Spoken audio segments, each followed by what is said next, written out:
My name is Mark McGuinness, and this is the 21st Century Creative, the podcast that helps you thrive as a creative professional amid the demands, the distractions, and the opportunities of the 21st century.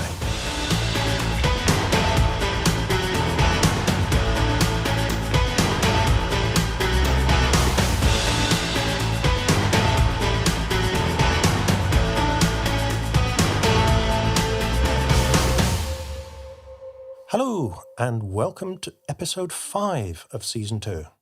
This week, I'm talking to Jarie Bolander, a serial entrepreneur and author of the book, The Entrepreneur Ethos. Jarie's here to talk about the mindset it takes to succeed as an entrepreneur, and also about how the startup world can start to do things better in terms of its working ethos and better and more inclusive support for different types of entrepreneur. So, obviously, if you're starting or running a business, this conversation will be right up your street. And like all my interviews, this one is really about what it's like to dream big and pursue your dreams in the face of adversity. In this case, we recorded the interview during a very challenging time for Jarie personally, so this conversation really does come from the heart. I'd encourage you to listen to it, whatever creative field you are working in yourself. Before we get to the interview, I have something to say about the most annoying thing in your professional life.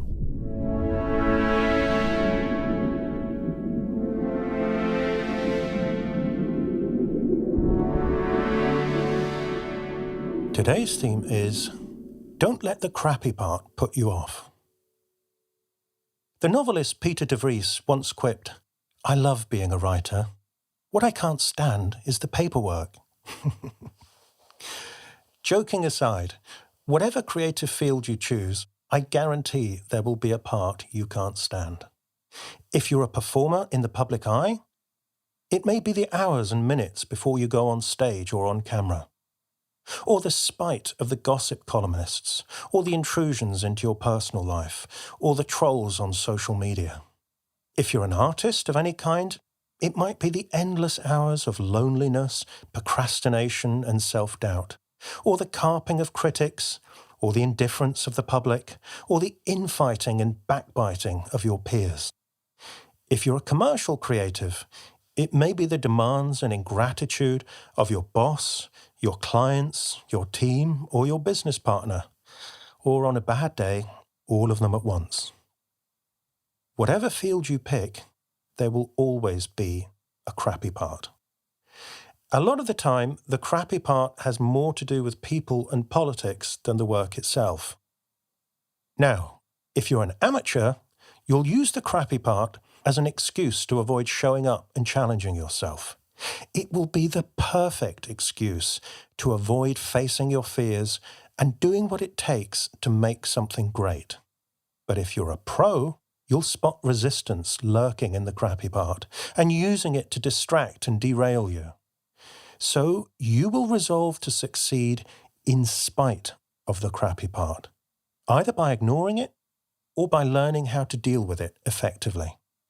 This usually happens when you find work you love so much you're prepared to put up with the crappy part. But it also comes with a realization that whatever path you pick, there will always be a crappy part. There is no perfect creative path. So at some point, you're going to have to deal with the crappy part or give up altogether. And you're never going to give up, are you?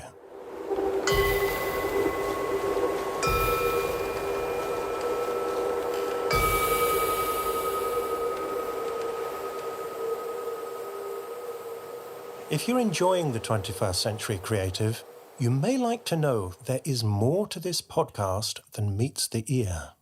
To help you succeed in your creative career or business, I've created an in-depth program, the 21st Century Creative Foundation Course. It covers the personal and professional skills you'll need to succeed as a creative professional in the 21st century. In other words, the stuff they probably didn't teach you at art school, on your creative writing masters, or wherever else you learned your craft. Things like how to manage your time, how to communicate your ideas, how to handle difficult conversations, how to close a sale, how to deal with money, how to grow your network, and how to attract an audience for your work. Altogether, there are 26 lessons in the course, full of practical advice, plus a worksheet for each one to help you put the ideas into practice. And I'm giving you the entire course for free. In case you can't quite believe your ears, go to 21stcenturycreative.fm/free course and see for yourself. When you get there, you can sign up with just an email address and you'll get your first lesson right away. By the way, the course has already been taken by over 11,000 students, and on the sign-up page, you'll see lots of testimonials from other creatives whose lives and careers have been changed by the course. You can join them right now for free by going to 21stcenturycreative.fm/free course.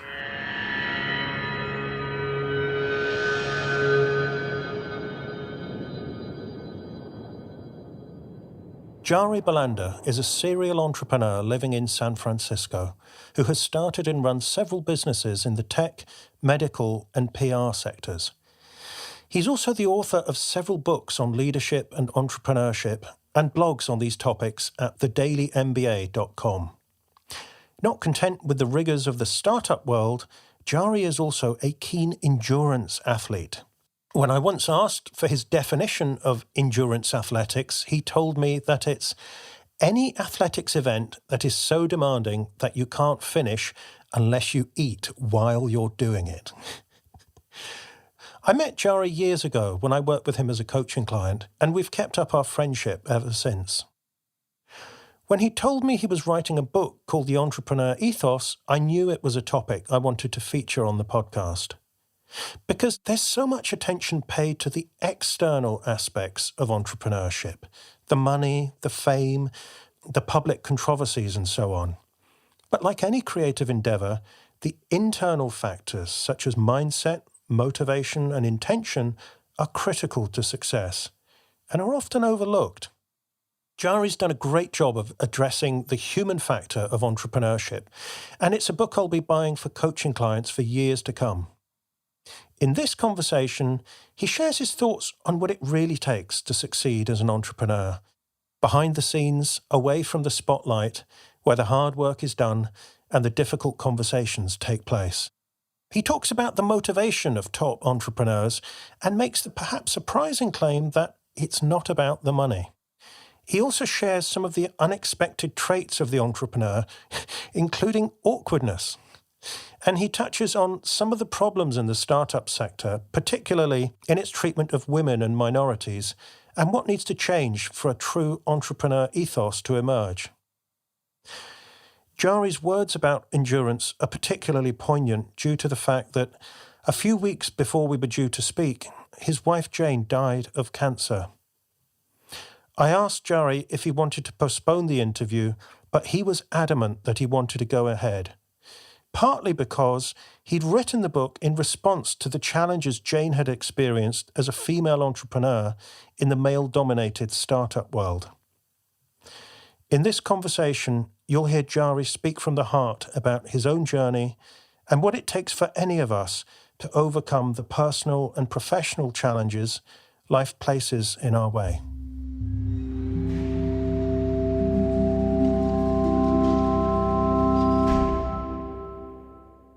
Jarie, what was it that made you decide to write a book about the inner life of an entrepreneur?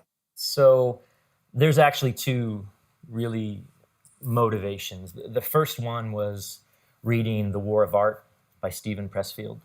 What The War of Art taught me was the inner struggle with the creative process is the most important to overcome. Yeah. It is literally the single most diabolical, resistance, using Pressfield's words, to your success. And so when I read that, it changed my life. I've read all his stuff. I really love what he does. And so I decided I had this idea that I wanted to write about what it was like to be an entrepreneur, why an entrepreneur is important in society.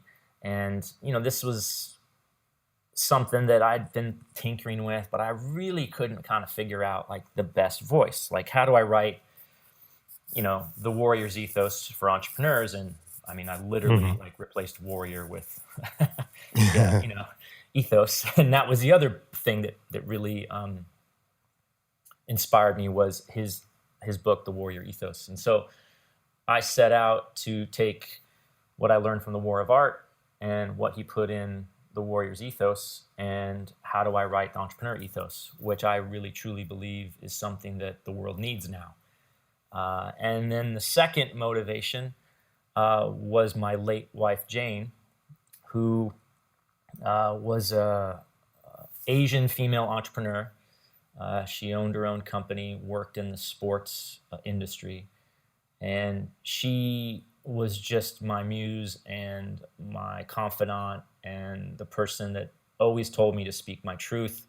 And what was happening was I was sort of seeing what she was going through as a female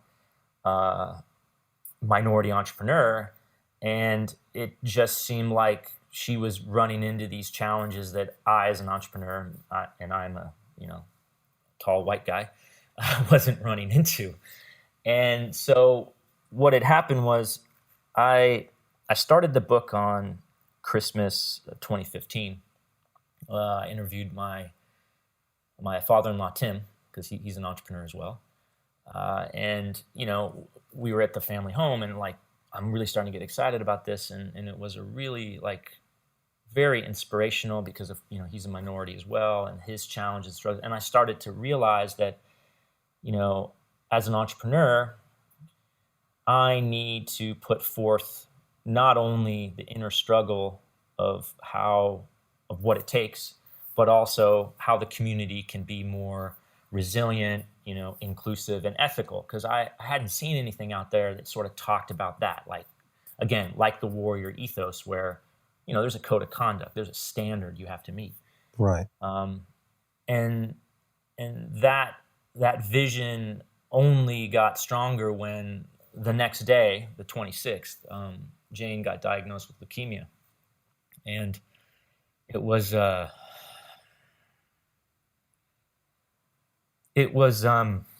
pretty tough, because, as you can imagine, that's just like a punch to the solar plexus. Like, I can't even begin to explain the craziness of that.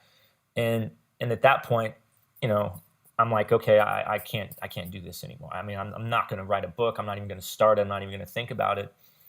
And the thing that Jane told me, which was the sweetest thing, is, no, you need to write this. This is something that's really important.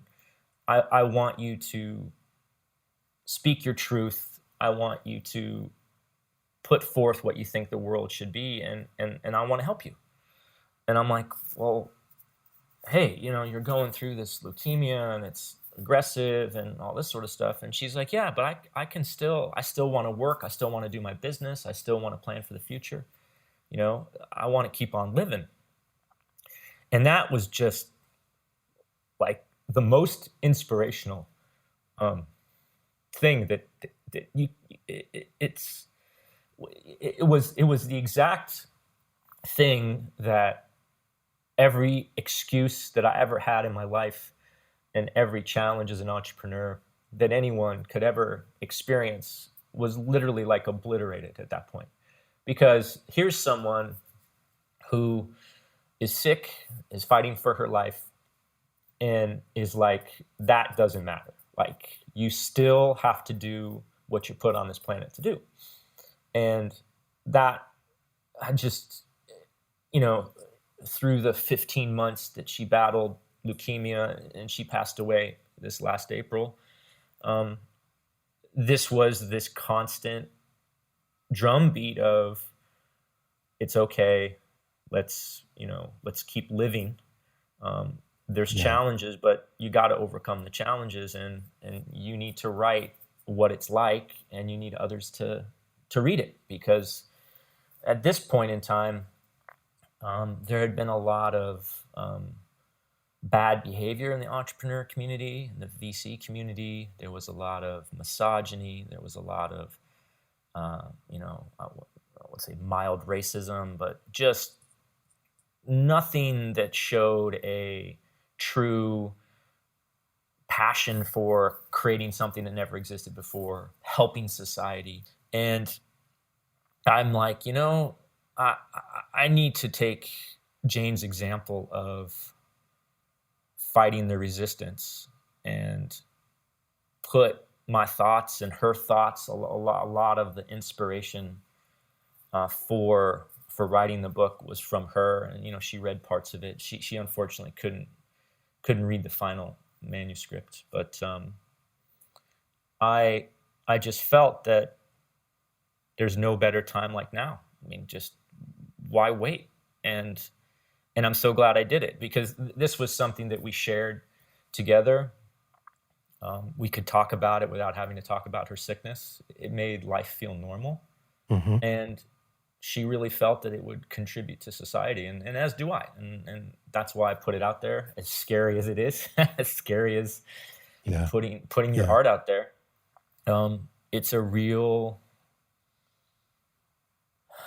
it's a tribute to her. It's a tribute to all entrepreneurs and anyone that's struggled to battle the resistance and, make stuff happen. So I'm very proud of it. I know she'd be proud of it. And I'm honored to be talking to you about it and bringing the word out there that everyone's got challenges, right? And the status quo, as I put in part one, no one wants you to succeed. But that doesn't mean you can't succeed, and that doesn't mean that you're not meant to succeed. And that was Jane's legacy, that was Jane's life, and that's what I'm trying to get across in the book. So what do you think Jane would wish for the book? Well, she was in PR and marketing, so she'd be like, "You got to make this a New York Times bestseller." She would want every entrepreneur to read it. She'd want everybody to adhere to the ethos, which I summarized in the beginning, because she lived her life that way as well. There was never a time where she wouldn't help out a fellow entrepreneur. She would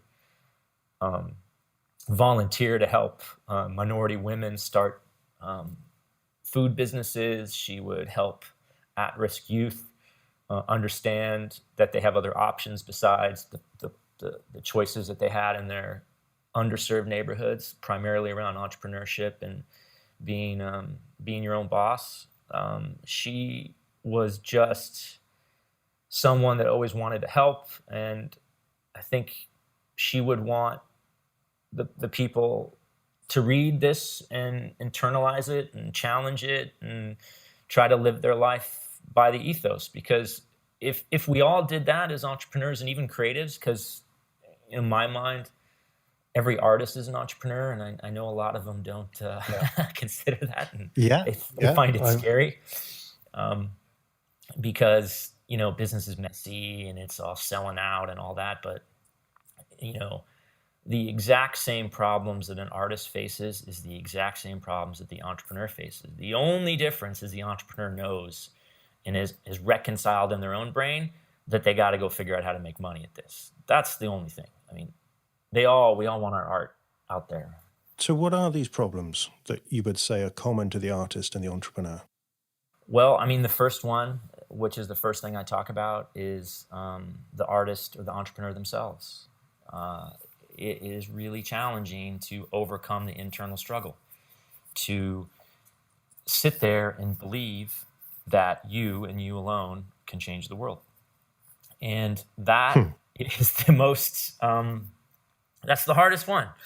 And it really, it's the struggle within. We all face this. I'm sure everyone knows about all the famous entrepreneurs, and they seem all, full of themselves and cocky and, alpha male, mostly male. But you talk to them at a cocktail party and you know them personally, the struggle is real inside them. They feel like frauds. They don't know what to do sometimes. There's a huge amount of pressure. They're always trying to, figure out, is the next thing I'm gonna do be as good as the last thing? So, I mean, it is exactly the same as being a creative, an artist. I mean, what's your why? What is that internal why that drives you when no one cares, right? I mean, no one cares. I think once you realize that, then you're free to create what you want to create, and then an entrepreneur then has to find people who care, like the artist. So what is, I mean, because I know for the book, you spoke to a lot of entrepreneurs. You've obviously got your own experience and experience of sharing with Jane about your own why. What would you say is the most common why of an entrepreneur?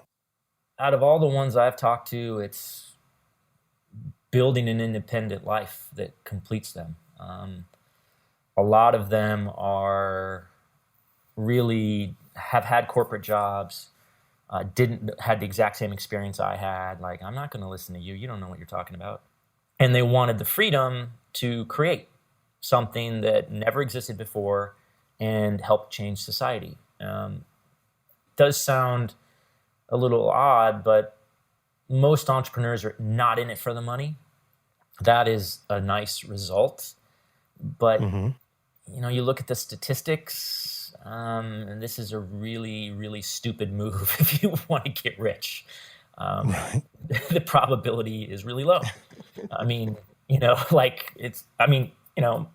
the math. It's, 1% of all companies become billion-dollar companies. 9 out of 10 fail in the first 3 years or something like that, or 7 out. I mean, it's a ridiculous number that, go work at Google as a software engineer if you want to be a millionaire.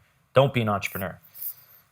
That is just not going to work out. But again, as with the artist or the creative, there's something driven inside them or driving them inside them to do this that's independent of material wealth. That's nice to have, but not a requirement. So, I mean, what is it beyond the personal? Because, yeah, they want to have an independent life. They want to have they want to be able to do what they can do for themselves. They don't, like you and me, they're not very good at being told what to do. Right. But what is it beyond that? Because you've touched a few times on the difference it makes to society. Yeah. So a lot of the people I interviewed, they're driven by changing the world. And I know that sounds cliche, but they truly want to create something that makes an impact.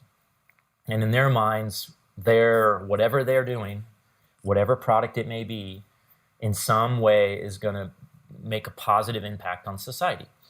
And it's through that drive and through that determination to make a difference that, when they're in the trough of sorrow or the disillusionment and, trying to figure out, do I shut my company down? I can't make payroll. What are we going to do about, all these people that we owe money to?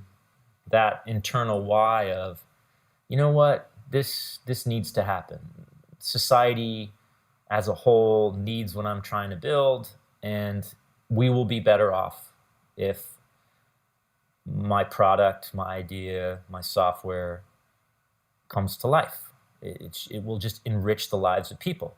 And for me, that's been a pretty consistent theme in my career. And the entrepreneurs I know seems to be the same. I mean, they all know the odds are stacked against you. There's no, Yeah. I mean, they're all pretty smart, right? It ain't rocket science to figure out if percentages are really not in your favor. Yet, I mean, there's always the chance of a big exit.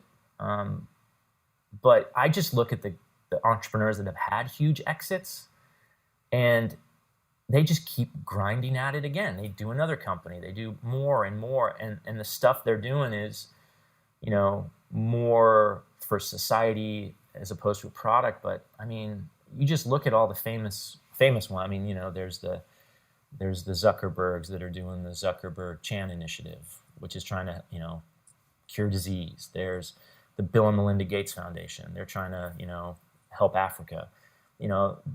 These people do not have to do this. I mean, they could sit around and drink pina coladas all day. Like Richard Branson's the same way. It's like, it's more than the money. And that's a very powerful thing, because I truly believe that both the artist and the entrepreneur, they are motivated by their internal why. And how does the entrepreneur, what is the entrepreneur ethos, and why does it matter?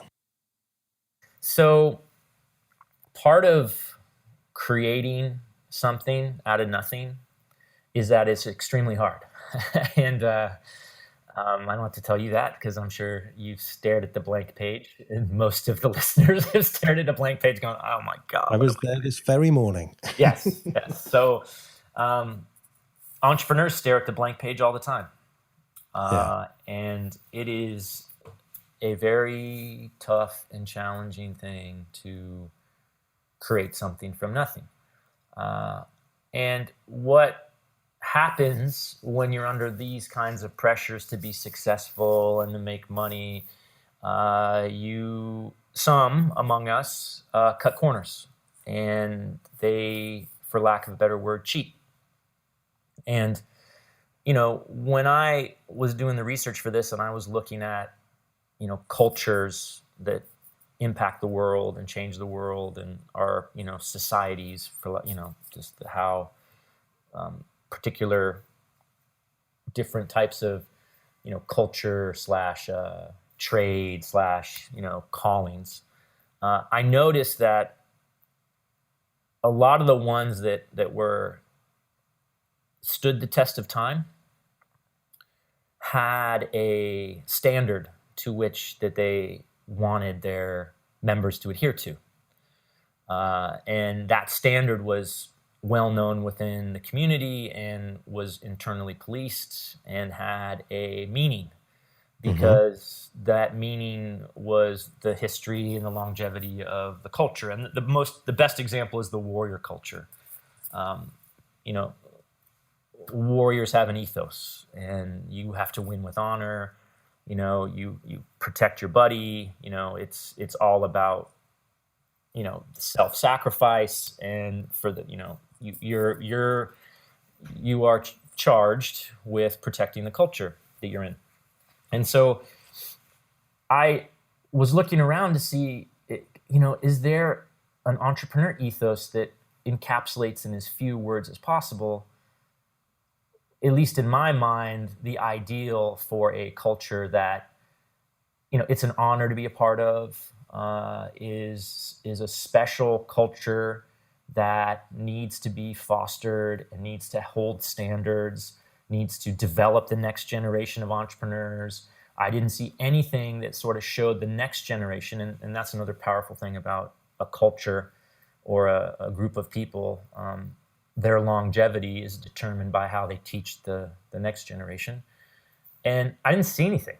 I saw stuff about ethics. I saw stuff about code of conduct. But I didn't see anything about an ethos. Like, how can we internalize as a community what it's like to be an entrepreneur and the standard to which we need to hold ourselves to?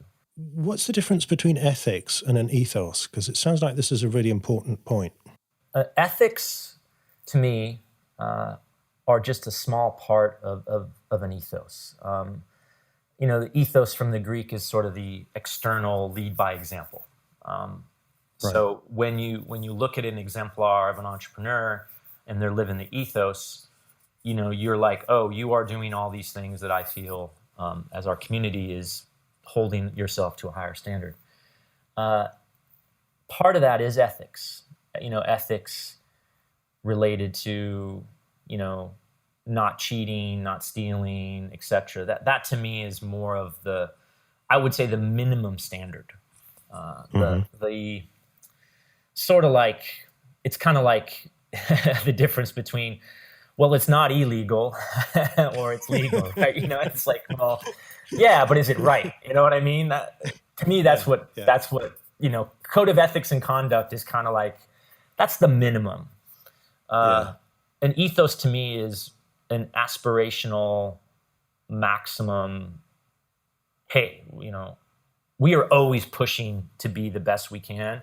And so the ethos is always being pushed to be the best exemplar we can. Whereas ethics are like, it's sort of the minimum you need to do, kind of like, I'm going to university. I got to get X on this test. To me, that's the difference. And I think the only way you grow as a community and build great things, and we're on the 21st century creative, as well as I do that the 21st century is rapidly changing, and the skills that were important in the 20th century are not important in the 21st century, and the skills that you need to be successful now are these creative entrepreneurial skills. There's no doubt. There's just no doubt. And you should know what they are and try to strive to hit that exemplar.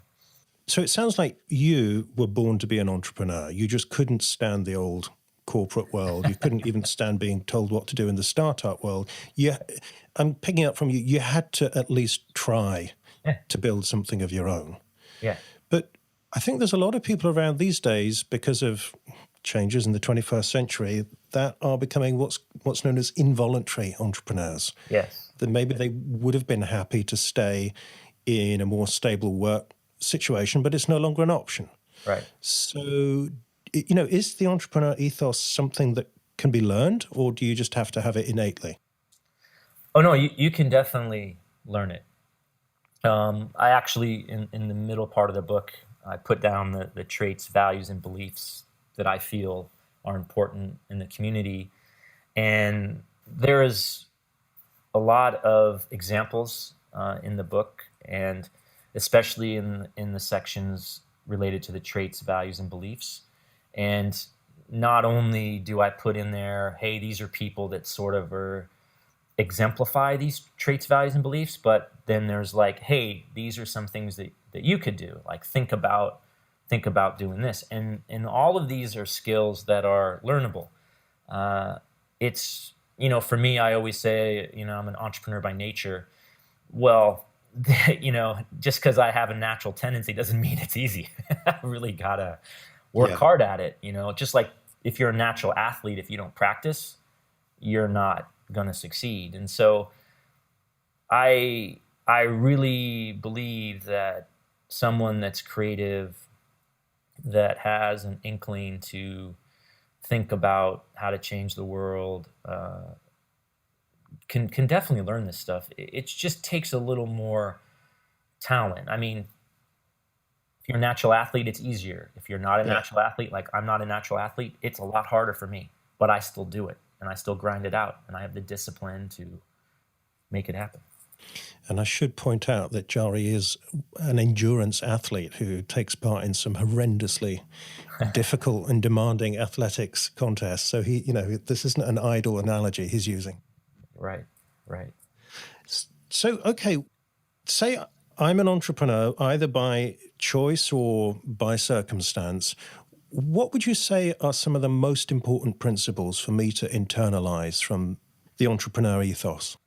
I really feel that you have to know why you're doing it. So the internal why, this is the thing that guides you and drives you when all the great external things go away, like fame, fortune, all the trappings of success that can get inside your head. So, really understanding, like, why am I doing this? And to truly find your why, and actually in chapter 1 of the book, I go through a little exercise on how to find your why. That, I think, is the first thing that everyone needs to do. Can you share how we can do that? Is it something you could describe now? Yeah, I mean, basically, the way that I think about it is, there's actually a technique that we used to use to solve problems in manufacturing, And it had to do with something called the 5 whys. And really what the 5 whys did was to dig really deep into the why behind the why behind the why behind the why. And the reason why that's important is that the first why, that may be a superficial, artificial, externally driven why. So it may be, hey, I want to make a living so that I can, I want to buy a house or something. And then I was like, well, that's good, but why, until you've dug down to the internal why. And it's hard to do. It's a lot of introspection, and you got to be honest with yourself about your motivations. But you iterate on that a couple times, and you start to really understand your motivations. And I think that's the first part. And then after that, it has a lot to do with discipline. And I write about that as well, and actually quote this podcaster who was a former Navy SEAL named Jocko Willink. And he has this great saying, which is discipline equals freedom. And ooh, I like that. I know. It's like when I first heard that, I'm like, what? That doesn't make any sense, but it does make a lot of sense. And the reason why it makes a lot of sense is that motivation is not enough to create what you want to create. It's just not. You can be as motivated as you want, but if you don't have the discipline to get up at 5:30 in the morning to go work out or write 1,000 words a day, you are never, ever, ever going to be successful. I might be motivated, but I'm not disciplined. And so discipline, I think, is the difference between success and failure for a lot of entrepreneurs. There's also grit. There's also hustle, which is a lot of the things that I talk about as well. But it starts with, before discipline, it starts with, okay, do I want to do this? Do I have the passion? Yes. And it's not like passion in the traditional sense where, I'm passionate about baseball and I can, I want to play baseball, and there's no way that's going to happen. But there's, this is something I want to stick with. And then after that, it's all about the discipline. This is how I approach writing, because people sometimes say to me, oh, you must be so disciplined to get up and write every morning. And I think, well, I guess on one level, maybe yes, but on another level, the discipline, the structure, the habit, whatever you call it, it means I get to do what I want. Yes. And I'm really focused. This is what I want to do. I want to write. Yes. And so if I set something up like that, that creates it feels like freedom to me. So I love that quote. Yes. Yes. Every time I get frustrated or I don't want to wake up early, I just remember discipline equals freedom. And I'm like, you're right. If I want to do what I want to do, I have to have the discipline to do what I have to do. And a lot of people don't, either they don't realize that or they're struggling. And so, again, the reason why I wrote the book was, I wanted, if you want to try being an entrepreneur, that's great. But read about what you're getting into, understand the commitment, understand the challenges and struggles. The world is against you. Make no mistake about it. The world was against Mark Zuckerberg. The world was against Bill Gates. The world was against, all these people that were trying to change the world. And they just stuck at it. Right. And so optimism is one of your key traits of the entrepreneur. Could you talk a bit more about that? Because, that's the real retort to the fact that the odds are against you, the world is against you. What's really interesting about entrepreneurs is they kind of have this fine line. They're at the cutting edge, right? Literally they're creating what's going to be the next big thing. And who knows what the next big thing is going to be? You don't know if it's going to be, blockchain, It's going to be virtual reality, augmented reality. Is it going to be cloud computing? Is it going to be autonomous vehicles? Is it going to be drones? I mean, who would have known 3 years ago that drones would have been huge? 4 years. I mean, who would have known, right? Or who would have known that, Tesla's autopilot, all of a sudden it's like, yeah, well, in 10 years we won't drive. I mean, you literally will not have to drive a car. Like, that's just mind blowing. The pace of change is so fast, you can't even keep up in some cases. And it scares people, and it scares me. So the optimism comes from, well, why not me? Why not now? Like, hey, you see the pace of change in the world. You see the disruption. You see it's really not that hard to be an entrepreneur and build a business that could potentially be big. All the infrastructure, the internet, the means of production, pretty much democratized. I mean, if you've got the wherewithal and the grit and the hustle to go figure it out, chances are with a little bit of money and some time and investment, if you've got a good idea, it'll probably be okay. So you have to just believe that. And that's where optimism comes in, right? Because I can't tell you how many times I've been to a venture capitalist where I'm trying to raise money. And you just hear no after no after no after no. I mean, I've heard hundreds of no's. That doesn't mean my idea is bad. It doesn't mean they even know what they're talking about. Chances are they don't have a clue. They have no clue what the world is. They just have their little model and they're plugging along. And not to say that venture capitalists don't have vision. I mean, if you look at all the investors in the world, they're the ones with the most long-term vision. I mean, their returns on their investments take 7 to 10 years. So they're trying to bet, like everyone, on what's the next thing. And so they have to be optimistic as well that one of their bets is going to pay off. The entrepreneur has to be optimistic that he picked the right horse. Well, I mean, the other thing that occurs to me is you only need so many yeses. You can hear hundreds of no's, but if you get one big yes, it changes the whole game. Yeah. I mean, it's a numbers game. But in that way, you can, if you're optimistic, you can make the numbers work for you. And I love this phrase, why not me, why not now? Because, I mean, I think I'm going to use that when I sit down and try and finish this poem tomorrow, because you can use that for any kind of artistic or business endeavor. I mean, I could look at the list of great poets on my bookshelf and feel, well, who are you?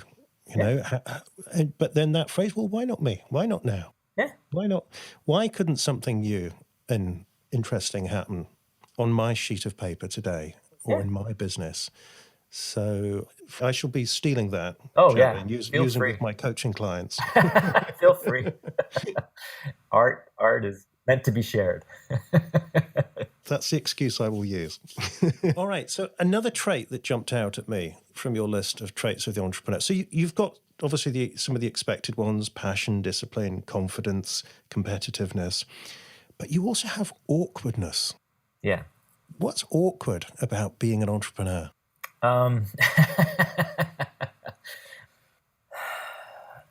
Most entrepreneurs, well, I would say all entrepreneurs, believe very passionately about what they're doing. And most of the time, no one has a clue what they do. No one understands their vision. They come across as extremely awkward. Like, they're not the kind of people at a dinner party that are going to be talking about, the latest society gossip or the next biggest, novel that they've read. I mean, they may, but mostly they're going to be talking about almost obsessively their idea, their business. It's a very awkward position to be in because, you as the entrepreneur or even as the creative, same thing, you see it. Like, you see it. And no one else tends to see it. And that's it's super awkward because you're like, how can you not see this? This is like amazing, Right. And so you have to be really comfortable with those awkward situations where, they may not understand what you do. Yeah. They may not get it. And, the people that listen to this podcast are a special breed of people. They're the creators. They're the people, as Steve Jobs said, make the dents in the universe. They have a vision of the world that is sometimes hard to explain, but they clearly see it and they're driving towards it, and it'll probably change the world in some small way. And I am sure every single listener has been in those awkward situations where you're like, oh, I really don't want to have to tell someone what I do. They're not going to get it. It's like, can I just say that I'm like, oh, I'm a gardener or whatever. I mean, no offense to gardeners, but you know what I mean? It's like something that will be easy for someone to understand. I know exactly what you mean when I say, well, I'm a poet, and I'm also a business coach, and kind of an entrepreneur as well. And people that and you can see them thinking, is this conversation worth investing in? Exactly. How long have I got to talk to this guy who's potentially a lunatic? Most people, have a job. It's not, probably not their passion. Most of the time they're miserable. I mean, you just hear everyone complain about their jobs and, oh my God, that my boss and blah, blah, blah, blah. I mean, it's like, and as a creative and entrepreneur, you're like, well, what the hell are you doing there? Like, this is nuts. Like, why would you continue to beat your head against the wall? And so these awkward situations and circumstances come up, and, I say in that chapter, like, you're literally waiting to become the swan. Like, you're this ugly duckling, you feel awkward, and you're like, why doesn't someone just appreciate what I'm doing, and why can't I be the swan? Mm-hmm. And every entrepreneur I know feels that way. They feel sometimes like a fraud, and that no one understands them, and that the challenges are so great, and what the hell am I doing here? Why am I doing this? And you got to push through the awkwardness. And that's that is one that's like, really? Oh, yeah. And once you think about it, you're like, I get it. It makes complete sense when you describe it. I mean, continuing the ornithological analogies, it made me think of Baudelaire's poem, The Albatross, where he talks about the poet being like an albatross, which is, if you see it on the land, he's got these enormous great wings that are flopping about and getting in the way, and it's very awkward and ungainly. And it's kind of hard it's always tripping over itself. But when it launches into the air, then it's in its element. And it's got that freedom. And it's saying, I think there's a bit of hopeful wish fulfillment on Baudelaire's part that hopefully he's going to soar off. And I think but that's the same aspiration as the entrepreneur, isn't it? It is a brilliant and perfect analogy that we threw poetry into entrepreneurship. I mean, this is like next level stuff. So that's I love that one. I'm gonna steal that one from you. But feel free. Let's steal it from Baudelaire. It's long out of copyright anyway, so that's good. So, Jarie, you've started off talking about your own journey as an entrepreneur. You've spoken to a lot of other entrepreneurs in the writing of the book. How has the Entrepreneur Ethos helped you? I mean, has writing the book changed the way you looked at yourself and your own challenges? Yeah, it did. Especially when I was doing the research and talking to all the different entrepreneurs. Sometimes you feel alone as an entrepreneur. Mm-hmm. It can be a really lonely job because, again, no one understands you. You feel awkward. You talk about what you do. No one gets it. And everyone, you hear no a lot. So when I was talking to others, I felt a real sense of community. One of the things about entrepreneurs that are different from other like traditional business people, and even in some cases, to a certain extent, creatives, is that we help each other a lot because this is really hard. I mean, I could literally tell you exactly what I'm doing in excruciating detail. I could shout it from the top of the mountain, and you still wouldn't be able to figure out what I'm doing. And I mean, it's like I could give it all away. I mean, look at open source software. They give it all away. It's still hard. Like you can't, it's a challenge. So the thing that really made me feel better, and I knew this in my gut, but it just was better to reinforce it, is that everyone's going through the same problems. We're not all crushing it. We're all just as awkward, hustling just as hard and just trying to like make our idea happen. And so as I was, researching not only and interviewing the people I interviewed, but then all the stories and some of the entrepreneurs that I really admire and some of the really fascinating ways it came about, it just started to solidify in me that, one, this is hard. Two, there's a lot of luck in it. And three, you got to do it for the love of it. If you're not in it for the journey, which I know is, again, a little cliche, but is so true. If you just don't enjoy every day, this isn't going to be a very fun gig for you at all. And so I felt a real kinship with people, and I've been getting a lot of positive feedback, and this has helped me, and it's been it's just, it's one of those things as an artist, which I consider myself an artist in writing. You got to get it out. Like, why keep it in? This is really important. And yeah, why not me? Why not now? I don't see any reason why I can't say this. I've been doing this for 20 years. I've done 6 startups. Some have been successful. Some have failed. Some have been mediocre. I don't see any reason why I couldn't do it. And so I did it. Well, I'm glad you did, Jarie, because I've already started buying copies of this book for my clients, because it's just one of those that I think, I'm glad somebody did that and I can give it to them. And I think one of the great things people can take from a book like this is just that factor of realizing, it's not just me. I get this as a coach every day. I work with successful entrepreneurs and artists and people who from the outside come across great and confident, whatever. But as you say, that if you really get into a real conversation with someone, you discover they've got the doubts, they've got the fears, the frustrations, they're human, and yet they're doing it in spite of that. Yep. And I think it can be really liberating, a book like this. And I would encourage you, if you're listening to this, to get the book. Because Jarie has got a load of stories and examples from people entrepreneurs in all kinds of different fields who are struggling with basically the same thing. Thank you. Yeah. No, it was a great, very cathartic to write. And, it was one of those things that, Jane and I could talk about together and have some sense of normalcy. So it was a respite during that very difficult time, and I'm just so proud of it. I'm so happy that I could get it out, and it's been a difficult journey, but very rewarding and well worth it. So, Jarie, this is the point where we ask our listener to get out of listening mode and into action. So yes, my favorite part of the whole show. Right. Okay. So this is the point of the show where my guest sets a creative challenge for you, the listener.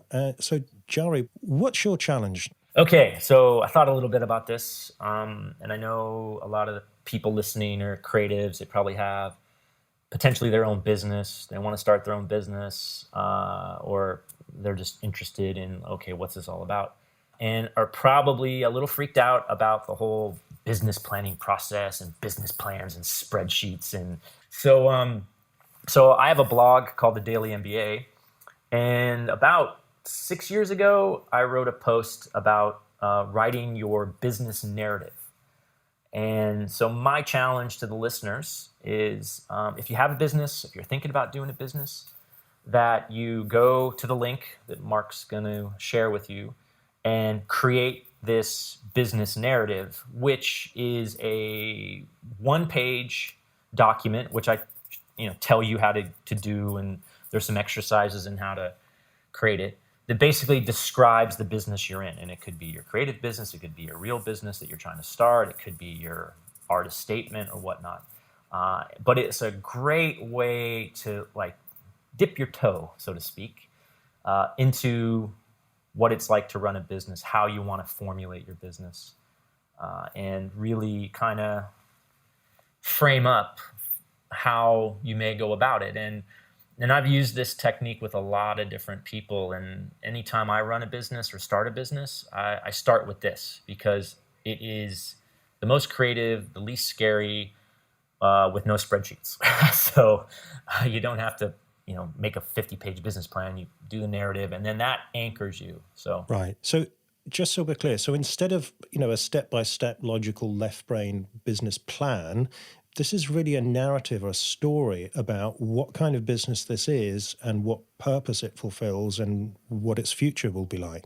Is that right? yes, I mean, and there are some businessy things in there, like in 5 years I want to make this much money, or you can modify that. But yeah, narrative is a very powerful thing. Stories are what really drive the world. I mean, even in business, where I met Stephen Pressfield was at a seminar called the Story Grid that Tim Grahl and Sean Coyne did, and it was all about how to tell a great story. And I'm like, that is so important for business and for creatives to tell their own story, right? Yeah. So this is, for me, the place I always start, because it is so important to tell your story. Yes. Okay. Thank you, Jarie. That's a great challenge. So I will include the link to Jarie's article where he lays it out really clearly how to write the business narrative. And of course, even if you don't consider yourself a business person or an entrepreneur, if you're an artist of any kind, then make it your artist narrative. Make it the narrative of your creative career. Because what Jarie's outlining, the story structure, is just as relevant if you're a self-starting, independent-minded artist as if you are, starting the next big thing in Silicon Valley. Yeah, totally. Jarie, thank you so much. You've been incredibly generous. Now, for those who are curious to learn more, where should they go? I'm assuming the book is available in all the usual places, the Entrepreneur Ethos. Where else can people find you on the web? So I have a blog called thedailymba.com. I'm on Twitter @thedailymba. And then, of course, the book's on Amazon. Just look up the Entrepreneur Ethos, both ebook and paperback.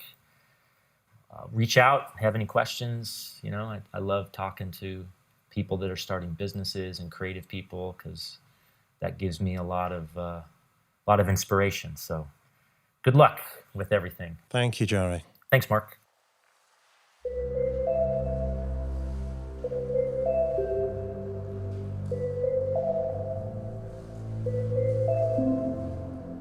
You have been listening to the 21st Century Creative, hosted by me, Mark McGuinness. You can find the notes for today's show with more information about my guest and links to the sites we mentioned, as well as all the archived episodes at 21stcenturycreative.fm. If you enjoyed the show, then I hope you'll subscribe in iTunes, and I'm always grateful for your reviews and also for sharing the show with your friends and followers. If you'd like to have the 21st Century Creative Foundation course delivered to you for free, giving you 26 lessons of advice and worksheets on carving out an original creative career, you can sign up at 21stcenturycreative.fm/free course. And if you are an experienced creative interested in getting my help as a private coaching client, you can learn about how I help my clients at 21stcenturycreative.fm/coaching. Thank you for listening. I hope you'll join me again soon.